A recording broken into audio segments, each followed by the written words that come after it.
The morning sun cast long shadows across forward operating base Thunder, nestled in the rugged mountains of eastern Afghanistan. Captain Sarah Ghost Morrison adjusted her flight helmet as she walked toward her A-10 Thunderbolt II, the aircraft's distinctive twin engines and straight wings silhouetted against the pale dawn sky. The base hummed with the controlled chaos of an active military installation, preparing for another day of operations in one of the world's most dangerous theaters. Ghost had earned her call sign not for any supernatural qualities, but for her uncanny ability to appear out of nowhere when ground forces needed close air support most desperately. Her A-10, tail number 780681, bore the scars of countless missions over the harsh Afghan landscape. Bullet holes had been patched, panels replaced, and systems upgraded, but the aircraft remained as reliable as the day it first took flight decades earlier. The briefing room was already filled with the familiar mixture of aviation fuel fumes, strong coffee, and the tension that preceded every combat mission. Major Rodriguez, the squadron's operations officer, stood before a large tactical display showing the mountainous region known as Slate 12. Red markers indicated known enemy positions, while blue dots represented friendly forces scattered across the valley floor and surrounding ridgelines. Ladies and gentlemen, we have a developing situation in Slate 12, Rodriguez began, his voice carrying the weight of experience gained through hundreds of similar briefings. Alpha Company, 2nd Battalion, 75th Rangers, has been conducting a clearing operation in this sector for the past 72 hours. Intelligence indicates a significant Taliban presence in the area, including possible high-value targets. Ghost studied the terrain displayed on the screen, her trained eye automatically calculating angles of attack, escape routes, and potential threats. The valley was a natural funnel, surrounded by steep ridgelines that provided excellent cover for enemy fighters. It was exactly the kind of terrain that made Afghanistan such a challenging operating environment for conventional forces. At approximately 0300 hours local time, Alpha Company established a patrol base here.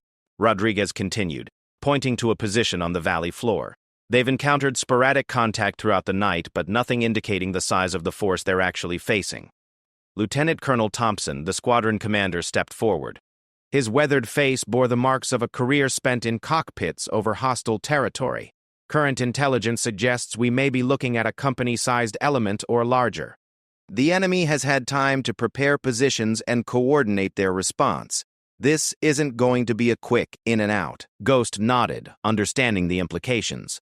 Company-sized operations in terrain like Slate 12 meant the Rangers would be outnumbered and potentially surrounded. The A-10's ability to provide sustained close air support would be critical to their survival and mission success.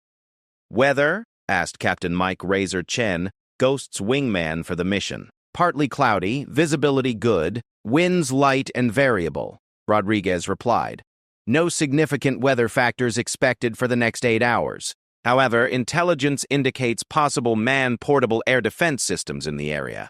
We cannot rule out the presence of shoulder-fired missiles." The mention of manpads sent a familiar chill through the room.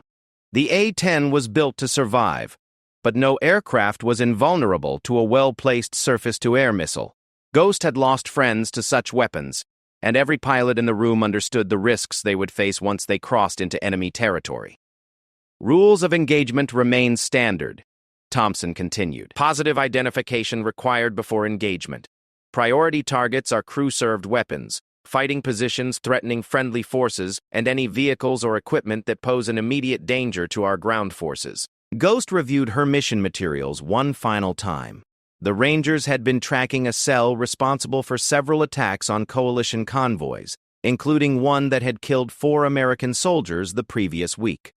The operation in Slate 12 was both a direct action mission and an opportunity to gather intelligence on the broader network operating in the region. The pre-flight inspection of her A-10 revealed an aircraft in peak condition. The ground crew had worked through the night to ensure both aircraft were mission-ready. Ghost's plane carried a full load of 30 depleted uranium rounds for the GAU-8 cannon, along with the GM-65 Maverick missiles and Mark 8 to 500-pound bombs.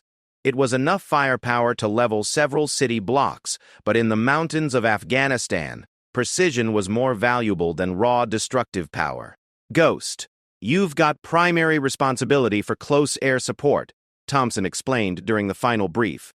Razor will provide overwatch and coordinate with any additional air assets that may be called in. We've got a Predator drone already on station and an AC-130 on standby if things get complicated. The flight to Slate 12 took 45 minutes, during which Ghost maintained radio contact with the forward air controller attached to Alpha Company. Staff Sergeant Davis had been coordinating airstrikes for 3 years and had developed a reputation for calm professionalism under fire. His voice crackled through Ghost's headset as the A-10s approached the valley. Ghost Flight, this is Sledgehammer 7-2.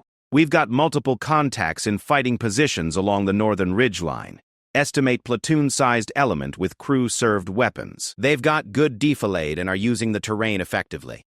Ghost switched her radio to the tactical frequency and immediately heard the distinctive sound of small arms fire in the background.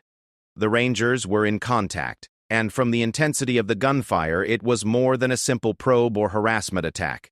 Sledgehammer 7-2, Ghost 1-1. We're 5 minutes out from your position. Can you mark your forward positions with smoke? Ghost 1-1, that's affirmative. Popping purple smoke now. Be advised, we've got wounded and need immediate suppression of enemy positions to the north. As the valley came into view, Ghost could see the tactical situation developing below. Purple smoke drifted from the Rangers' position on the valley floor, while muzzle flashes sparkled from numerous positions along the ridgeline. The enemy had clearly prepared for this engagement, establishing interlocking fields of fire that had effectively pinned down the American forces. Ghost 1-1, Sledgehammer 7-2. We've got at least 2 machine gun positions and what appears to be a recoilless rifle approximately 800 meters north of our position. They're using a cave system for cover and concealment. Ghost banked her A-10 into a wide orbit above the valley, studying the terrain and enemy positions. The cave system Sledgehammer had mentioned was clearly visible as dark openings in the rock face. Enemy fighters were using the natural fortifications to maximum advantage, moving between positions and maintaining fires on the Rangers below.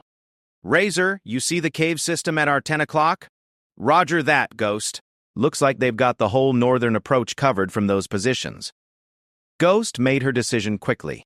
The Rangers needed immediate relief from the machine gun fire that was keeping them pinned down. She would make her first attack run against the westernmost cave opening, where she could see muzzle flashes indicating an active firing position. Sledgehammer 7-2, Ghost 1-1 inbound from the south with 30 mm. Danger close to your position. Recommend all personnel take cover. Ghost 1-1. Sledgehammer copies danger close. All personnel are taking cover. You are cleared hot. The A-10 was designed for exactly this type of mission. Ghost rolled into a shallow dive, lining up her approach so the GAU-8 cannon would rake across the enemy position without endangering the friendly forces below. The aircraft's titanium bathtub surrounding the cockpit provided protection against ground fire, while the redundant systems ensured she could continue fighting even after taking significant damage. At 1,500 feet above ground level, Ghost squeezed the trigger. The GAU-8 cannon roared to life, sending 70 rounds of 30 mm depleted uranium downrange in a 2-second burst. The armor-piercing rounds chewed into the rock face around the cave opening, sending up clouds of pulverized stone and dust. Good hits, Ghost 1-1. Sledgehammer's voice carried obvious relief. That position is neutralized. We need you to shift fires to the eastern end of the ridgeline. Multiple fighting positions in that area. As Ghost pulled out of her attack run and climbed back to altitude, she could see enemy fighters moving between positions along the ridgeline. They were clearly well-trained and disciplined, not breaking and running at the first sign of air support. This suggested they were either elite Taliban fighters or possibly foreign fighters with significant combat experience. Ghost, be advised we're picking up radio chatter suggesting they may have air defense capabilities in the area. Came a transmission from the intelligence aircraft orbiting high overhead. The warning sent Ghost's training into overdrive. She immediately began varying her approach angles and altitudes, making herself a more difficult target for any shoulder-fired missiles that might be waiting for the right moment to engage. The A-10 could survive a lot of damage, but a direct hit from a surface-to-air missile could still bring down the aircraft. Razor was already lining up for his attack run on the eastern positions when the first missile launch was detected. A bright streak of light rose from a position halfway up the northern ridgeline, followed immediately by the distinctive smoke trail of a shoulder-fired surface-to-air missile. "Missile launch! Missile launch!" Razor's voice cut through the radio traffic as he broke hard to the right, dispensing chaff and flares in a desperate attempt to defeat the incoming weapon. Ghost watched in horror as the missile tracked toward her wingman's aircraft. The A-10 was an older system but still deadly if it achieved a direct hit. Razor's evasive maneuvers and countermeasures were textbook perfect, but in the thin air of the Afghan mountains, aircraft performance was degraded and margins for error were reduced. The missile passed within 50 feet of Razor's aircraft before losing lock and exploding harmlessly against the far ridgeline. But the message was clear. The enemy had prepared for air attacks and possessed the weapons and training necessary to engage coalition aircraft effectively. "Ghost Flight, be advised we now have confirmed SAM threat in the area," came the transmission from the command post monitoring the engagement. "Recommend you maintain altitude and use standoff weapons when possible." But standoff weapons weren't an option when friendly forces were in direct contact and taking casualties. Ghost could hear the urgency in Sledgehammer's transmissions as the Rangers reported wounded personnel and diminishing ammunition supplies. The enemy was pressing their attack, clearly hoping to overwhelm the American position before additional reinforcements could arrive. "Sledgehammer 7-2, Ghost 1-1. What's your ammunition status?" "Ghost, we're running low on everything. Estimate we can maintain current rates of fire for maybe 20 more minutes. We've got 3 wounded and need immediate evacuation, but can't move from current positions due to enemy fire." The tactical situation was deteriorating rapidly. The Rangers were pinned down, running low on ammunition, and had wounded personnel requiring immediate medical attention. But any attempt to move them would expose them to the concentrated fire from the enemy positions that Ghost and Razor hadn't yet been able to neutralize. Ghost made a decision that would define the rest of the engagement. She would accept the increased risk from surface-to-air missiles and press her attacks at lower altitudes where her cannon and rockets would be more accurate and effective. It was exactly the kind of close support mission the A-10 had been designed for, but it would put her aircraft in extreme danger. "Razor, I'm going back down there. Cover me and watch for missile launches." "Ghost, that's not smart. They've already shown they can put missiles in the air. The Rangers are getting chewed up down there. We don't have a choice." Ghost rolled into another attack run, this time approaching from a different angle to avoid establishing a predictable pattern. Her target was a cluster of fighting positions on the eastern end of the ridgeline, where enemy machine guns were keeping the Rangers pinned down. At 1,000 feet above ground level, she opened fire with both the GAUR-8 cannon and unguided rockets. The combined firepower was devastating. High-explosive rockets exploded among the enemy positions while 30mm rounds shredded equipment and personnel. Secondary explosions suggested that at least one ammunition cache had been hit, and the volume of return fire from that section of the ridgeline decreased noticeably. But as Ghost pulled out of her attack run, she saw another missile launch from a previously undetected position. This one was tracking directly toward her aircraft, and there wasn't time for the extended evasive maneuvers that had saved Razor minutes earlier. The SA-7 missile struck Ghost's A-10 just aft of the left engine, the warhead detonating with enough force to shake the entire aircraft. Warning lights illuminated across her instrument panel as systems failed and hydraulic fluid began streaming from ruptured lines. The left engine immediately began losing power, and Ghost could feel the aircraft becoming increasingly difficult to control. "Ghost 1-1 taking damage," she transmitted, fighting to maintain level flight as the A-10 threatened to roll inverted. "Left engine hit, losing hydraulic pressure, but I'm still flying." The beauty of the A-10's design became apparent in those critical seconds following the missile hit. The aircraft's redundant systems and robust construction allowed it to continue flying even with significant battle damage. Ghost was able to maintain control and even continue the fight, though she knew her options were now severely limited. "Ghost, recommend you egress immediately," came Razor's voice. "You need to get to a recovery base while you still can." But Ghost could see the situation on the ground deteriorating even further. Enemy fighters were beginning to maneuver toward the Rangers' position, clearly hoping to finish the engagement before additional air support could arrive. If she left now, there was a very real possibility that Alpha Company would be overrun. The damaged A-10 shuddered as Ghost brought it around for another attack run. Hydraulic fluid was streaming from multiple punctures, and the left engine was producing barely 20% power. But the aircraft was still flyable, and the weapon systems remained functional. Negative, Razor. I'm staying until these guys are safe. It was a decision that would define not only the remainder of the engagement, but Ghost's legacy as one of the finest close air support pilots of her generation. The damaged A-10 might only have minutes of flying time remaining, but she intended to use every second of it to protect the Rangers fighting for their lives in the valley below.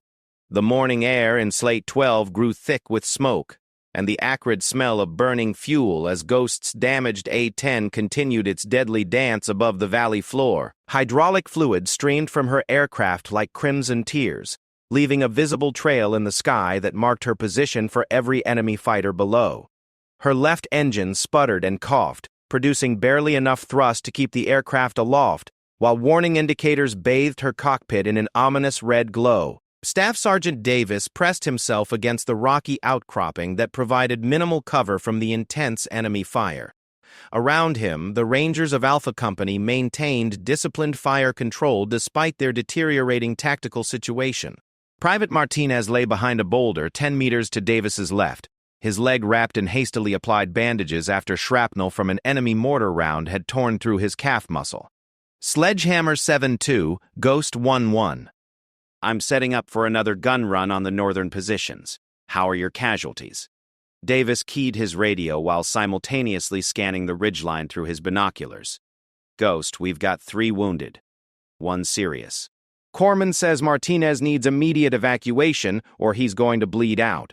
We're also down to about 15 minutes of ammunition at current consumption rates. The tactical situation had evolved from challenging to desperate in the span of 30 minutes. What had begun as a routine clearing operation had devolved into a fight for survival against a larger, well-prepared enemy force that clearly had advanced knowledge of the Rangers' mission. The enemy had established interlocking fields of fire, prepared defensive positions, and possessed surface-to-air missiles that limited the effectiveness of coalition air support.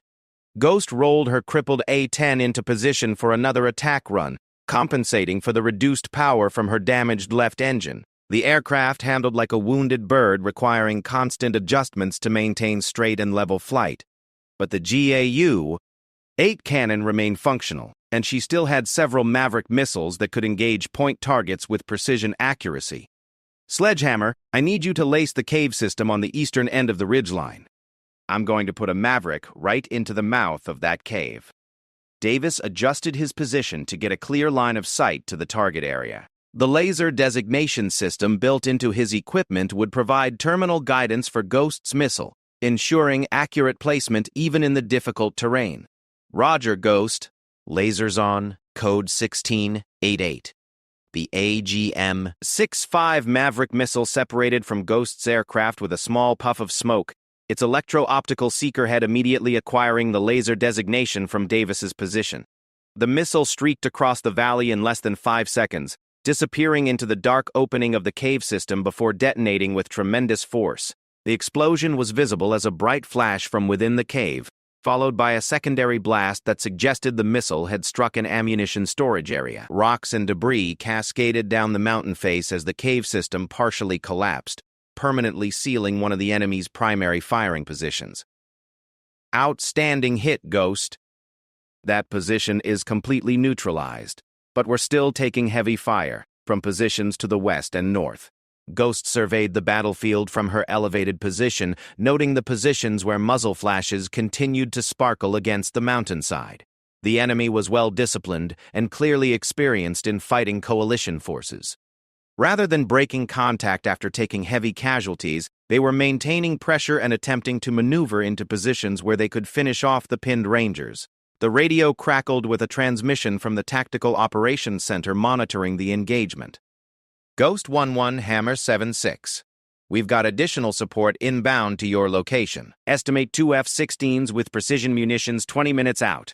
20 minutes might as well have been 20 hours given the current tactical situation. Ghost could see enemy fighters moving through covered positions along the ridgeline, clearly attempting to flank the Rangers' position. If they succeeded in getting machine guns positioned on the southern ridge, Alpha Company would be caught in a deadly crossfire with no hope of escape. Hammer 7-6, Ghost 1-1. We don't have 20 minutes. The ground force is about to be overrun. Ghost made a decision that violated every principle of risk management and aircraft preservation she had learned during her years of training. She would take her damaged aircraft down to treetop level and engage the enemy positions with cannon fire, accepting the extreme vulnerability to small arms fire in exchange for maximum accuracy and devastating firepower. Razor, I'm going down on the deck. Cover me and watch for missile launches. Captain Chen's voice carried obvious concern as he responded. Ghost, that aircraft won't survive another hit. You need to egress while you still can. Negative. These guys are counting on us. Ghost pushed the throttle forward on her remaining functional engine and nosed the A-10 into a shallow dive toward the valley floor. At 500 feet above ground level, she leveled off and began a high-speed gun run along the northern ridgeline. Enemy small arms fire immediately erupted from multiple positions, green tracers streaking past her canopy, as Taliban fighters desperately tried to bring down the attacking aircraft. The GAO-8 cannon responded with its characteristic deep buzz, sending streams of 30 depleted uranium rounds into the rocky positions where enemy fighters had taken cover. The high-velocity rounds shattered rock and metal with equal ease, turning carefully prepared fighting positions into clouds of pulverized stone and flying debris. But the low-altitude attack run exposed Ghost's aircraft to the full spectrum of enemy defensive fire. Small arms rounds began impacting the A-10's armored hull, creating a metallic drumbeat that was clearly audible over the engine noise. Several rounds struck the canopy, spiderwebbing the thick glass but failing to penetrate into the cockpit. As Ghost pulled out of her attack run and climbed back to a safer altitude, she could see the immediate results of her devastating gun run. At least 3 enemy fighting positions had been completely destroyed, and the volume of return fire from the northern ridgeline had decreased significantly.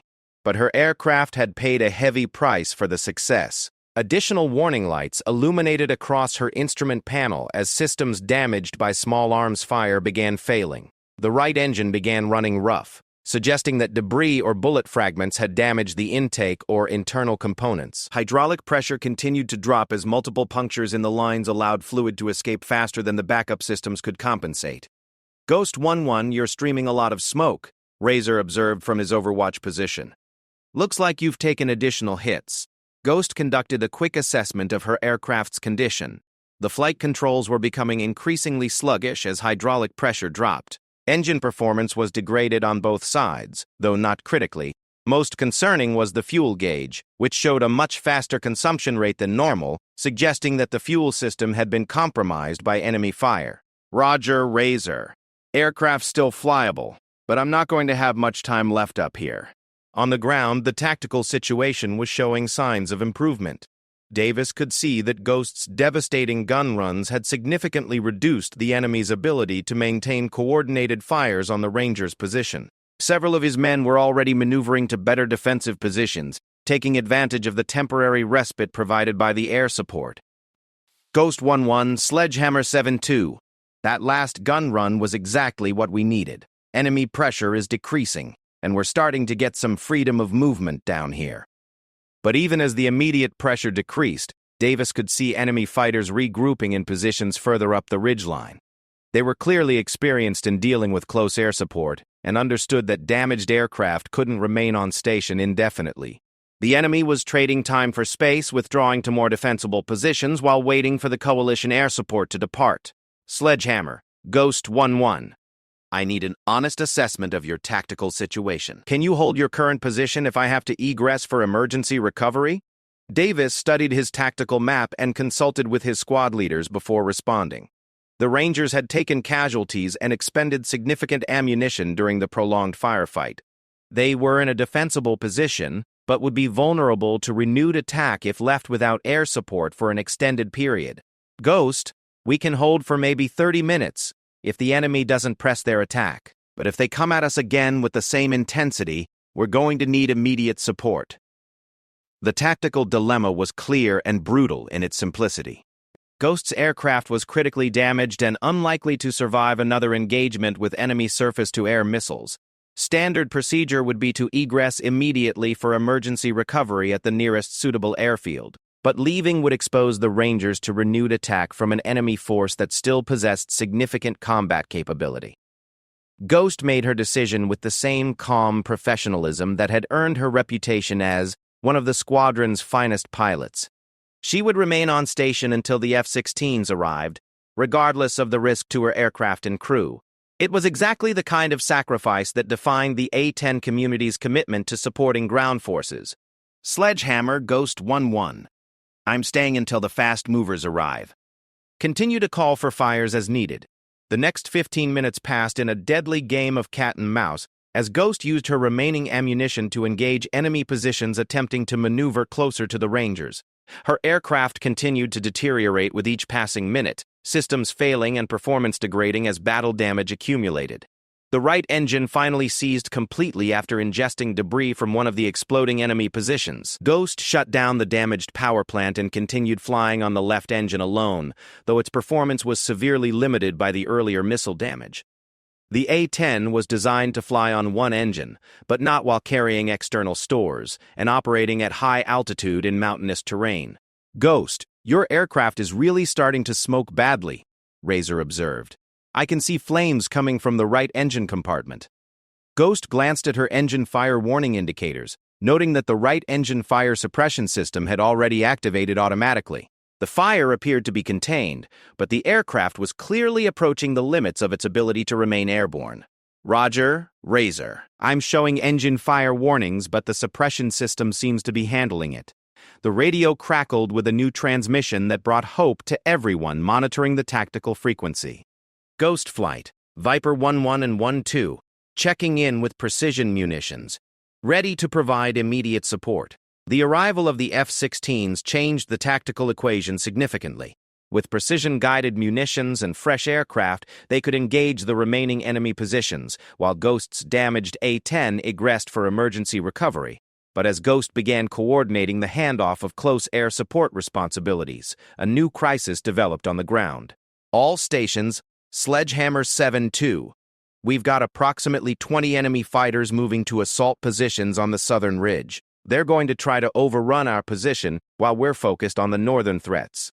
Davis had spotted the flanking maneuver through his binoculars, recognizing the classic Taliban tactic of fixing defending forces with fires from one direction while maneuvering assault elements into position from an unexpected direction. The enemy had clearly been planning this coordinated attack for some time, waiting for the right moment to execute their plan. The Rangers immediately began shifting their defensive positions to counter the new threat, but they were critically short on ammunition and still had wounded personnel who couldn't move quickly. The enemy assault force would be in position to attack within minutes, and the newly arrived F-16s needed time to assess the tactical situation before they could provide effective support. Ghost assessed the developing situation with the cold calculation of a combat veteran. The enemy assault force was moving through terrain that would make it difficult for the F-16s to engage without risk of fratricide. But her A-10, with its slower speed and ability to operate at low altitudes, could engage the assault force before it reached assault positions. It would require her to fly directly over known enemy anti-aircraft positions with a critically damaged aircraft that was barely controllable. The probability of survival was minimal, but the alternative was watching Alpha Company get overrun while she flew to safety. Viper Flight, Ghost 1-1. I need you to focus on the northern ridgeline positions while I engage the assault force moving up the southern approach. Ghost, negative. Your aircraft is too damaged for another attack run. Let us handle both threats. Viper, there's no time. The assault force will be in position before you can reposition for effective engagement. Ghost was already rolling into position for what she knew would likely be her final attack run. The enemy assault force was clearly visible moving up a ravine on the southern side of the valley, their disciplined movement suggesting they were experienced fighters who understood the importance of timing and coordination. As she lined up for the attack, Ghost could see individual enemy fighters through her targeting system. They were carrying RPGs, machine guns, and assault rifles, more than enough firepower to overwhelm the depleted Ranger force if they reached their assault positions. The attack would begin in less than 2 minutes unless someone stopped them. Ghost pushed her throttle forward, coaxing every bit of performance from her remaining engine as she dove toward the enemy assault force. This time, there would be no high-altitude approach or standoff engagement. She would have to fly directly into the teeth of the enemy's anti-aircraft defenses to get close enough for an effective gun run. The damaged A-10 responded sluggishly to her control inputs, wallowing through the air like a wounded bird. But it was still flying, and the GAU-8 cannon remained functional. In 30 seconds, she would be in position to deliver devastating fires on the enemy assault force that threatened to overrun her fellow Americans fighting for their lives in the valley below. The morning sun had climbed higher in the Afghan sky, casting sharp shadows across the rocky terrain of Slate 12 as Ghost's crippled A-10 began its final approach toward the enemy assault force. Smoke continued to stream from multiple wounds in her aircraft, creating a dark trail against the pale blue sky that marked her position for every enemy fighter in the valley. Her remaining engine coughed and sputtered, producing barely 60% power as damaged systems struggled to keep the aircraft airborne. Below, Staff Sergeant Davis watched through his binoculars as approximately 20 enemy fighters moved with practiced precision up the southern ravine. They moved in perfect tactical formation, with lead elements providing overwatch while assault teams bounded forward using available cover. These weren't amateur insurgents or hastily trained militia. They moved with the disciplined efficiency of experienced soldiers who had fought coalition forces before. Ghost 1-1, Sledgehammer 7-2. The assault force is approximately 300 meters from our southern perimeter. Estimate 2 minutes before they reach assault positions. We've redistributed our remaining ammunition, but we won't be able to hold against a coordinated assault. Davis's voice carried the calm professionalism of a veteran non-commissioned officer, but Ghost could hear the underlying tension. Alpha Company had been fighting for over an hour against a numerically superior enemy force. They had taken casualties, expended most of their ammunition, and were now facing a coordinated assault from multiple directions. Without immediate air support, the tactical situation would become hopeless within minutes. Ghost's aircraft shuddered as she applied rudder pressure to line up for her attack run. The flight controls were barely responsive, requiring constant adjustments to maintain heading and altitude. Hydraulic fluid continued to stream from punctured lines, and her instrument panel showed a cascade of warning indicators that would normally require an immediate emergency landing. Viper 1-1, Ghost 1-1. I'm beginning my attack run on the Southern Assault Force. Recommend you engage the northern positions with precision munitions on my mark. Captain Rodriguez's voice crackled through the radio from his F-16 20,000 feet above the valley. Ghost, your aircraft is critically damaged. You need to egress immediately while you still can. Negative, Viper. The ground force doesn't have 2 minutes to wait for coordination. As Ghost dove toward the enemy assault force, she could see individual fighters clearly through her targeting system. They were well equipped with modern weapons and equipment, carrying AK-74 assault rifles, RPG-7 rocket-propelled grenades, and what appeared to be at least 2 PKM machine guns. Several fighters wore the distinctive tactical vests and equipment that suggested foreign training and funding. The enemy had clearly planned this operation carefully. The initial contact from the northern ridgeline had been designed to fix the Rangers in position, while the assault force maneuvered into position from an unexpected direction. It was a classic military tactic that had been used successfully against coalition forces throughout the Afghan conflict. At 800 feet above ground level, Ghost opened fire with her GAU-8 cannon. The distinctive buzz of the 7-barrel rotary cannon echoed across the valley as 30mm depleted uranium rounds began impacting among the enemy assault force. The high-velocity rounds shattered rock and equipment with devastating effect, sending enemy fighters diving for cover among the boulders and rocky outcroppings that lined the ravine. But the low-altitude attack run exposed Ghost's aircraft to intense small arms fire from the assault force below.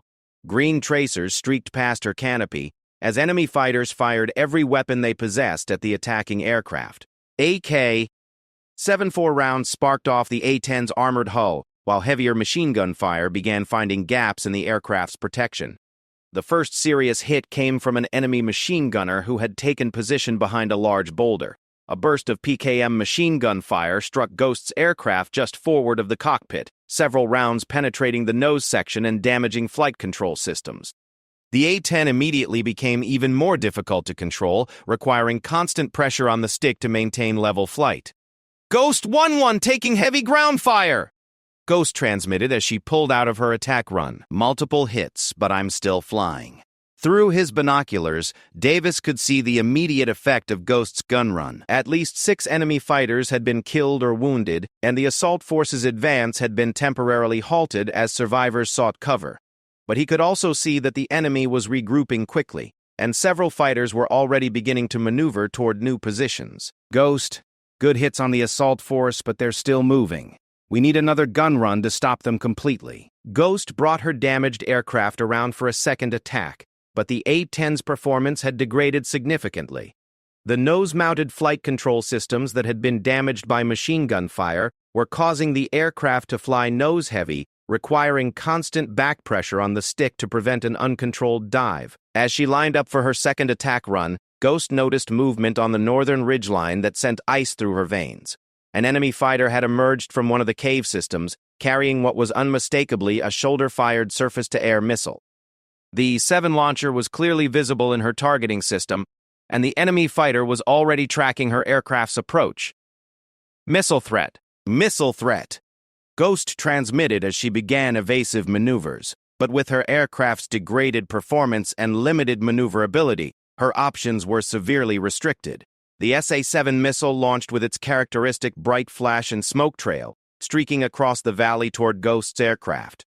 In a fully functional A-10, she might have been able to defeat the missile through aggressive maneuvering and countermeasures. But her damaged aircraft couldn't perform the violent, evasive maneuvers necessary to break the missile's lock.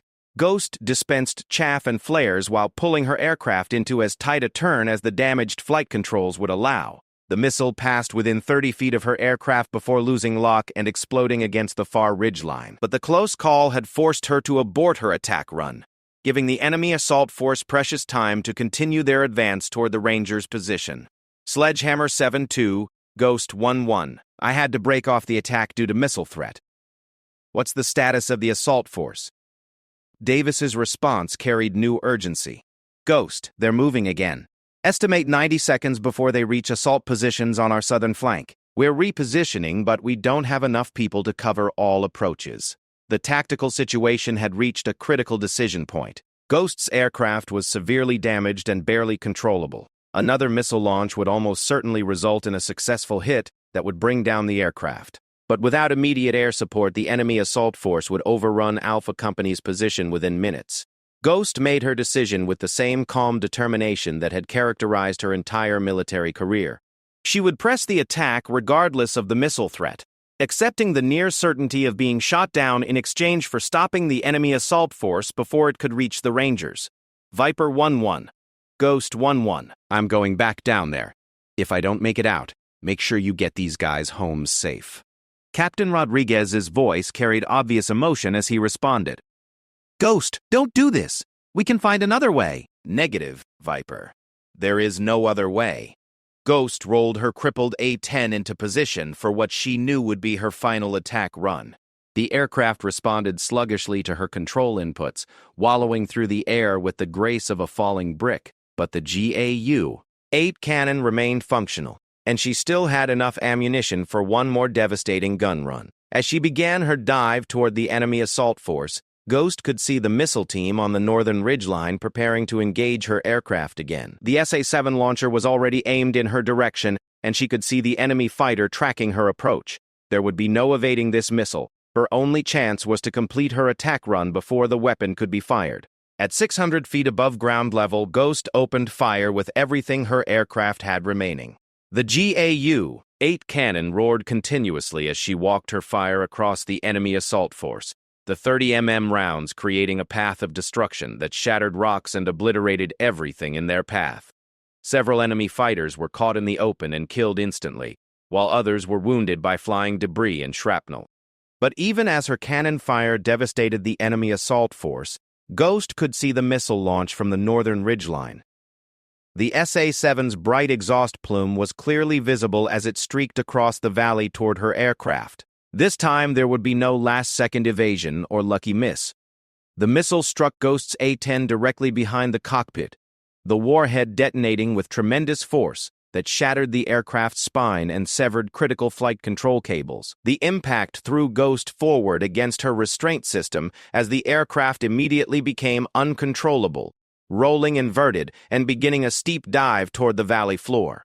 Emergency procedures flashed through Ghost's mind as she fought to regain control of the dying aircraft. The flight manual called for immediate ejection when control could not be regained, but Ghost could see that she was directly over the Ranger's position. If she ejected now, her out-of-control aircraft would crash directly into Alpha Company's defensive perimeter, potentially killing the very soldiers she had been trying to protect. "Ghost 1-1 going down," she transmitted as calmly as possible. "Aircraft is uncontrollable, attempting to reach clear area for crash landing." The inverted A-10 plummeted toward the Earth at an ever-increasing rate of speed. Ghost used every bit of her flying skill and experience to influence the aircraft's trajectory, hoping to guide it away from the Ranger's position and toward an area where the crash wouldn't endanger friendly forces. Through the inverted canopy, she could see the rocky ground of Slate 12 rushing up to meet her. She had perhaps 15 seconds before impact, and she used every one of them fighting to save the aircraft and protect the soldiers below. The A-10's robust construction had kept it flying far longer than any other aircraft could have survived, but even the legendary Warthog had reached the limits of its endurance. Staff Sergeant Davis watched in horror as Ghost's aircraft rolled inverted and began its final dive. He could see the pilot fighting for control even as the aircraft accelerated toward the ground, clearly attempting to steer the crash away from friendly positions. "All stations, Sledgehammer 7-2, Ghost 1-1 is going down approximately 400 meters northeast of our position. Crash site appears to be in enemy-controlled terrain." The A-10 impacted the rocky slope of the northern ridgeline with tremendous force, the aircraft disintegrating on impact in a spectacular explosion that was visible throughout the valley, burning fuel and debris scattered across a wide area, starting small fires among the dry vegetation that dotted the mountainside. For a moment, an eerie silence settled over Slate 12 as both sides paused to absorb what had just occurred. Then the battle resumed with renewed intensity as the surviving enemy assault force pressed their attack, determined to overwhelm the Rangers' position while they were still reeling from the loss of their air support. But Ghost's final attack run had achieved its objective. The enemy assault force had been devastated by her gun run, with more than half of the fighters killed or wounded. The survivors lacked the strength to mount an effective assault, and their morale had been shattered by the devastating air attack they had just endured. Davis quickly assessed his tactical situation and realized that Ghost's sacrifice had fundamentally changed the battle's momentum. The enemy assault force was no longer capable of coordinated attack, and the pressure from the northern ridgeline had decreased significantly, as surviving enemy fighters focused on avoiding the precision munitions now being delivered by the F-16s overhead. "All stations, Sledgehammer 7-2. Enemy assault has been repelled. Friendly forces are consolidating positions and preparing for casualty evacuation. We need immediate search and rescue for Ghost 1-1's crash site." High above the valley, Captain Rodriguez began coordinating additional air support for search and rescue operations. Ghost's heroic sacrifice had saved Alpha Company from being overrun, but now it was critical to determine whether she had survived the crash and could be recovered. The battle for Slate 12 was far from over, but Ghost's final attack had given the Rangers the breathing space they needed to survive until reinforcements could arrive. Her damaged A-10 had absorbed punishment that would have destroyed any other aircraft, and she had pressed her attack long after any reasonable pilot would have disengaged. It was exactly the kind of heroism that defined the A-10 community and their unwavering commitment to supporting ground forces in combat. The twisted wreckage of Ghost's A-10 lay scattered across a rocky outcropping on the northern slope of Slate 12, still burning from the fuel that had ignited on impact. Pieces of the aircraft were spread over a 100-meter radius, testament to the violent forces involved when 30,000 pounds of metal and ordnance met immovable stone at 200 miles per hour. Black smoke rose in a thick column that could be seen for miles, marking the final resting place of both aircraft and pilot. Staff Sergeant Davis lowered his binoculars and felt his stomach clench with a mixture of grief and determination. Ghost had saved Alpha Company with her final attack run, breaking up the enemy assault force just moments before they would have overrun the Rangers' position. But now she was down in enemy-controlled territory, her fate unknown, and Davis knew that every Ranger in the valley would risk everything to get her back. Viper 1-1, Sledgehammer 7-2.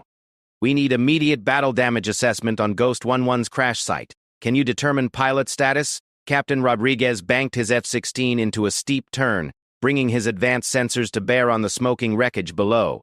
Through his targeting pod, he could see the scattered debris field and the burning fuel that continued to feed the fires surrounding the crash site.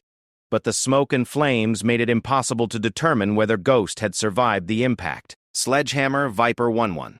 Crash site is obscured by smoke and fire. Unable to determine pilot status at this time. Recommend we establish overwatch while ground forces prepare for search and rescue operations. The tactical situation in Slate 12 had been transformed by Ghost's sacrifice, but it remained complex and dangerous. The enemy assault force had been shattered, with survivors scattered among the rocks and unable to mount any coordinated attack. However, enemy fighters still held positions throughout the northern ridgeline, and they would certainly attempt to capture or kill any downed American pilot who had survived the crash. Private Martinez gritted his teeth as Corpsman Jenkins finished applying fresh bandages to his wounded leg. The shrapnel wound was painful, but not life-threatening, and Martinez was determined to participate in any rescue operation for the pilot who had saved their lives. Doc, I can still fight. That pilot took a missile hit to save us. We're going to get her back. Jenkins nodded grimly as he secured the bandages. You'll do what the sergeant says, but yeah, we owe her everything. Across Alpha Company's defensive perimeter, similar conversations were taking place among Rangers who understood that Ghost's heroic sacrifice had given them a second chance at life. The professional soldiers had witnessed many acts of courage during their deployments, but few had seen anything that matched the deliberate self-sacrifice they had just witnessed. Sergeant First Class Thompson, Alpha Company's senior non-commissioned officer, moved between fighting positions as he coordinated the company's response to the new tactical situation. The immediate threat from the enemy assault force had been eliminated, but Thompson knew that additional enemy reinforcements could arrive at any time. They needed to mount a rescue operation quickly before the tactical situation deteriorated further. Sledgehammer 7-2, this is Alpha 7. We need to get a team to that crash site immediately. Every minute we wait gives the enemy time to get there first. Davis studied the terrain between their position and Ghost's crash site through his binoculars. The wreckage lay approximately 400 meters northeast of their current position, across open ground that was covered by enemy firing positions. Any rescue team would have to fight their way to the crash site, extract the pilot if she had survived, and fight their way back while carrying casualties. Alpha 7, Sledgehammer. Recommend we wait for additional air support to suppress enemy positions before attempting rescue operations. The approach to the crash site is completely exposed. But even as Davis spoke, he could see movement among the rocks near the crash site. Enemy fighters were already beginning to maneuver toward the wreckage, clearly hoping to capture any surviving American pilot. Time was running out, and conventional tactics might not be sufficient to save Ghost if she was still alive. Specialist Rodriguez, the company's communications specialist, intercepted a radio transmission that changed everything. Working with signals intelligence personnel monitoring enemy communications, he had been tracking Taliban radio traffic throughout the engagement. What he heard next sent ice through his veins. Sledgehammer, Camo. I'm intercepting enemy radio traffic indicating they have visual contact with a survivor at the crash site. They're moving to capture immediately. The transmission galvanized Alpha Company into immediate action. Davis knew that captured American pilots faced torture and eventual execution, often after being paraded before cameras for propaganda purposes. If Ghost had survived the crash, they had only minutes to reach her before she fell into enemy hands. Alpha 7, Sledgehammer. We're going after her now. I need covering fire on the northern positions while we move a rescue team to the crash site. Thompson immediately began organizing the rescue operation with the efficiency of a veteran non-commissioned officer who had conducted similar missions throughout his career. He would lead a four-man team directly to the crash site, while the remainder of Alpha Company provided covering fire and overwatch. Martinez, you're staying here with that leg wound. Rodriguez, Peterson, Williams, you're with me. We move in 2 minutes. The F-16s overhead immediately began engaging enemy positions with precision-guided munitions, their 500-pound bombs exploding among the cave systems and rocky outcroppings where Taliban fighters had established firing positions. Each explosion sent shockwaves across the valley and clouds of pulverized stone into the air, forcing enemy fighters to take cover and reducing their ability to engage the rescue team. Viper 1-1, Sledgehammer 7-2. We're beginning movement to the crash site. Need immediate suppression of any enemy positions that engage our rescue team. Rodriguez's voice crackled through the radio from 20,000 feet overhead. Sledgehammer, Viper 1-1 copies. We have eyes on your movement and are cleared to engage any threats to the rescue team. Thompson led his 3 Rangers out of their defensive positions and began moving toward Ghost's crash site, using tactical bounding techniques that allowed them to cover ground quickly while maintaining security. Rodriguez carried the radio and maintained communication with supporting aircraft, while Peterson and Williams provided security and carried additional medical supplies. The 400 meters to the crash site felt like 4 miles as the rescue team moved across the rocky terrain under enemy observation. Occasional small arms fire cracked overhead, but the precision strikes from the F-16s had forced most enemy fighters to remain in covered positions where they couldn't engage effectively. As they approached the smoking wreckage, Thompson could see the devastating extent of the aircraft's destruction.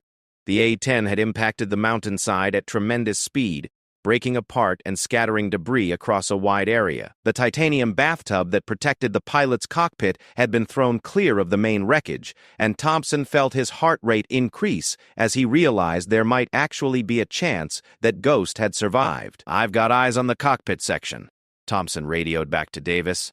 "Moving to investigate now." The cockpit section lay inverted among a pile of boulders, the canopy shattered but the basic structure of the pilot's compartment intact. As Thompson approached, he could see movement inside the wreckage. Ghost was alive but trapped in the inverted cockpit with her restraint system still engaged. Sledgehammer Alpha 7. Pilot is alive and conscious, but trapped in the cockpit. We need cutting tools to extract her safely. Ghost's voice was weak but alert as she responded to Thompson's calls. "Can you hear me? My legs are pinned, and I think my left arm is broken, but I'm alive." The relief in Thompson's voice was obvious as he keyed his radio. "Ma'am, we're going to get you out of there. Stay calm and let us do the work." Peterson and Williams immediately began setting up security positions around the crash site, while Rodriguez coordinated with the aircraft overhead. The rescue team had reached Ghost, but extracting her from the wreckage would take time, and enemy fighters would certainly attempt to interfere with the operation. Using tools from their combat packs, Thompson and his team began the delicate process of cutting Ghost free from her restraint system while avoiding further injury to her damaged limbs. The inverted position made the work more difficult, but the Rangers worked with the precision and determination of soldiers who understood that failure was not an option. Viper 1-1 Alpha 7. We've located the pilot and are beginning extraction procedures. Estimate 15 minutes to complete extraction and begin movement back to friendly positions. Rodriguez's response carried new urgency. Alpha 7, be advised we're observing enemy movement toward your position from multiple directions. Estimate enemy squad-sized element maneuvering to attack the crash site. The enemy had regrouped faster than expected, and Taliban fighters were now moving to capture or kill both the downed pilot and her would-be rescuers.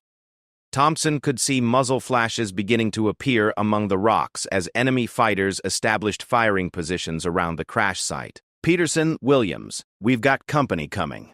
Set up defensive positions and prepare to hold this ground until extraction is complete. The 2 Rangers immediately moved to establish interlocking fields of fire around the crash site, using the scattered aircraft debris as cover.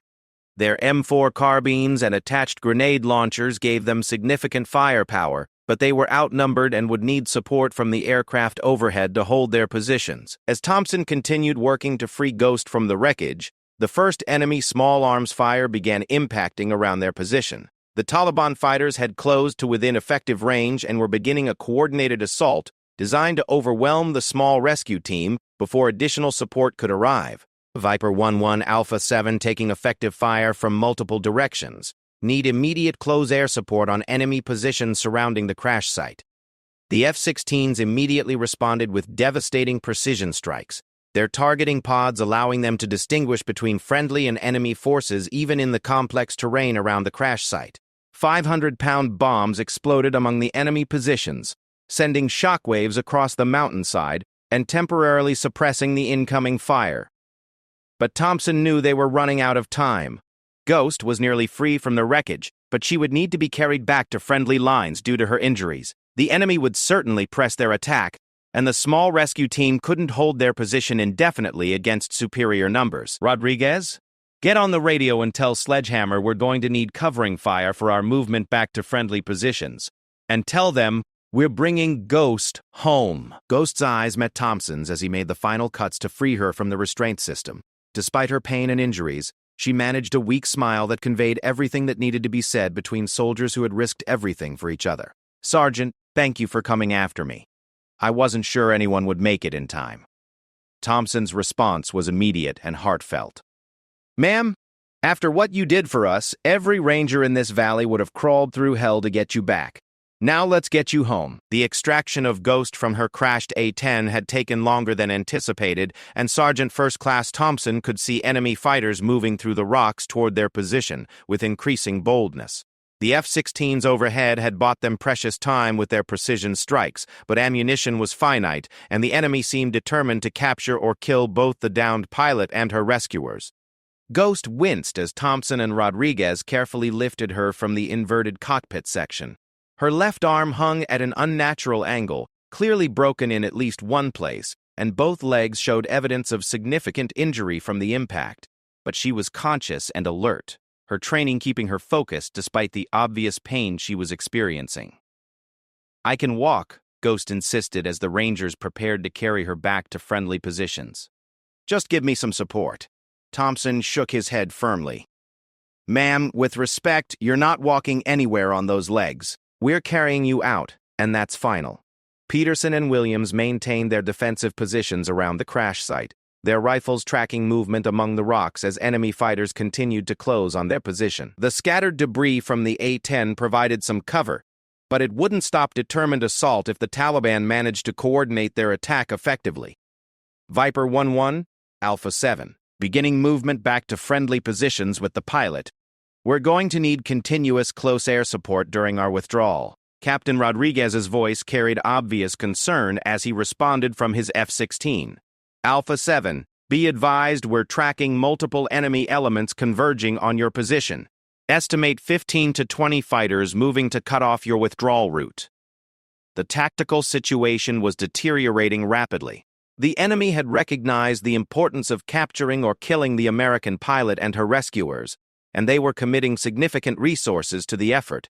Thompson knew that his small team would be overwhelmed if they couldn't reach friendly positions quickly. Rodriguez, get on the radio and tell Sledgehammer we need immediate supporting fire on our withdrawal route. We're coming home hot. The journey back to Alpha Company's positions would cover the same 400 meters of open ground that the rescue team had crossed earlier, but now they would be moving more slowly while carrying Ghost and facing coordinated enemy fire from multiple directions.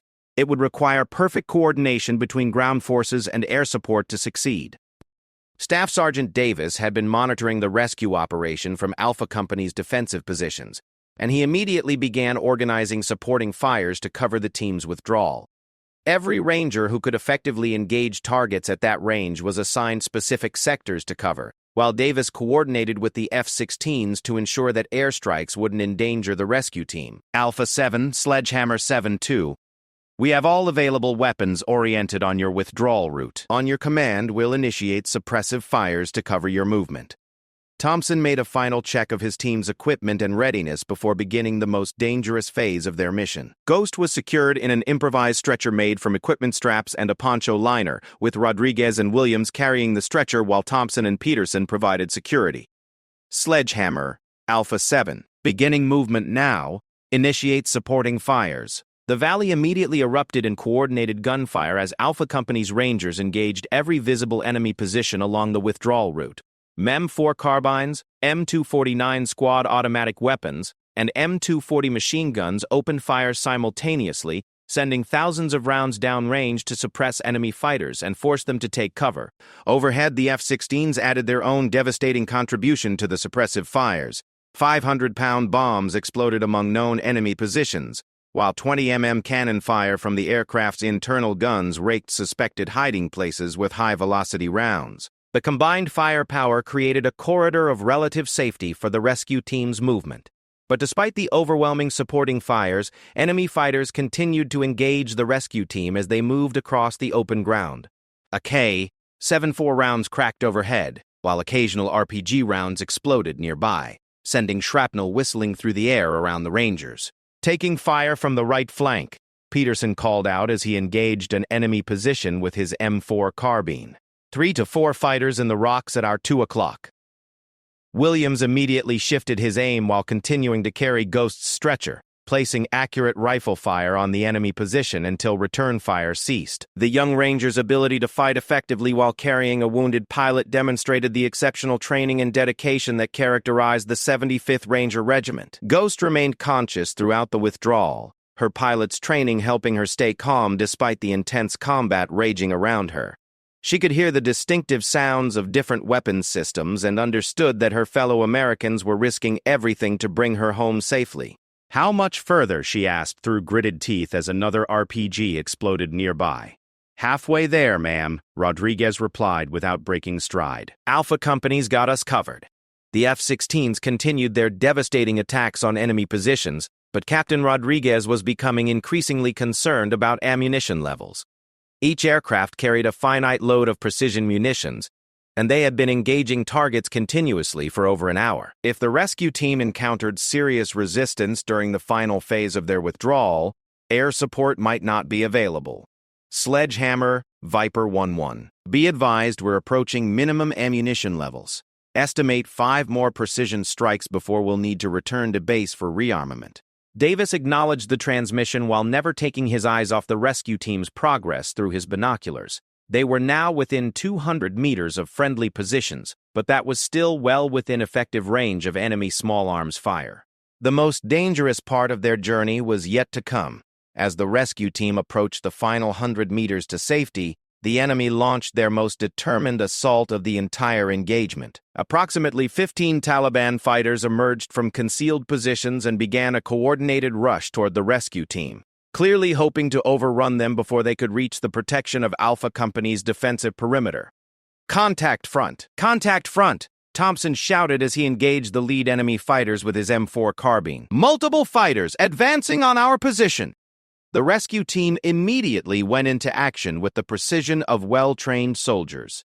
Peterson and Williams dropped into firing positions while maintaining their grip on Ghost's stretcher, engaging enemy fighters with accurate rifle fire. Thompson moved to cover their flanks, his years of combat experience allowing him to identify and prioritize the most dangerous threats. But the enemy assault was well coordinated and executed with the determination of fighters who understood this was their final opportunity to achieve their objective.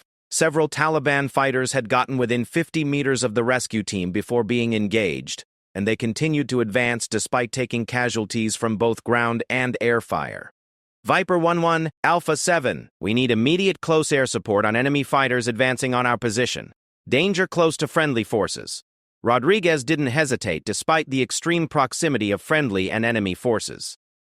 Using his targeting pod to identify individual enemy fighters, he rolled his F-16 into a shallow dive and engaged with his 20mm cannon. The high-velocity rounds impacted among the advancing Taliban fighters with devastating effect, immediately stopping their assault and forcing survivors to take cover. "Good hits, Viper. Enemy assault has been stopped," Thompson reported as he continued engaging individual targets with his rifle. But the intensity of the combat had taken its toll on the rescue team. Williams had been struck by shrapnel from an RPG explosion and was bleeding from wounds on his left arm and shoulder. Peterson was nearly out of ammunition, having expended most of his load during the sustained firefight, and Ghost's condition was deteriorating due to blood loss and the trauma of being moved across rough terrain. "Almost there," Thompson encouraged his team as Alpha Company's positions came clearly into view. 50 more meters and we're home."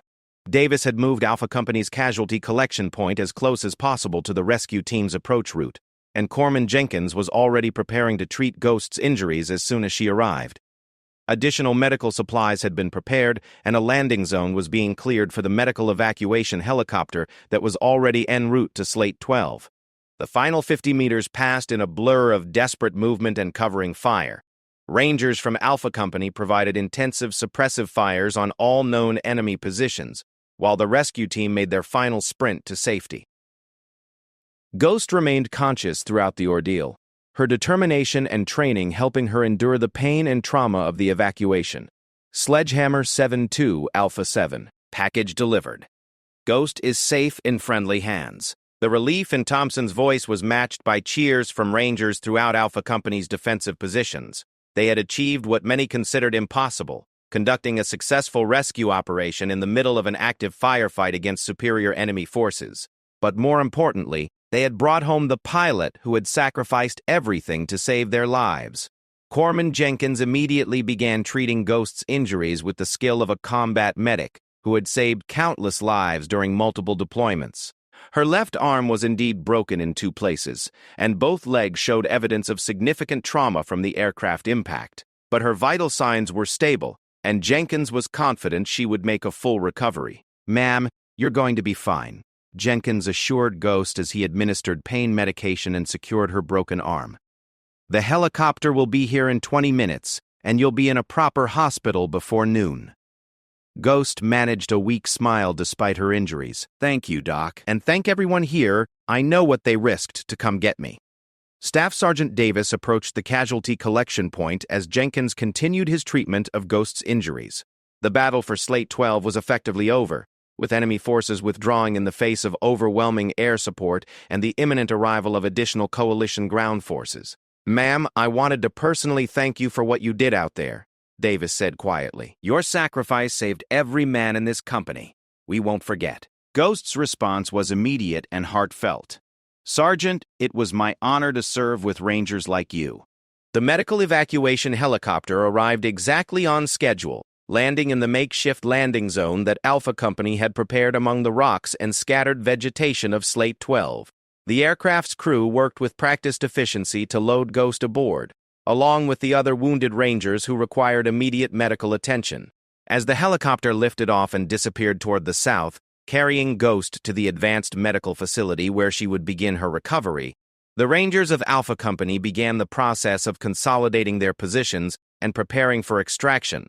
The mission in Slate 12 had been completed successfully, though at a higher cost than anyone had anticipated.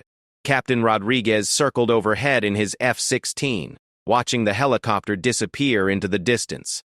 Ghost's heroic sacrifice and the Rangers' desperate rescue operation would become legend within the close air support community, a story told and retold as an example of the bonds that existed between air and ground forces in combat.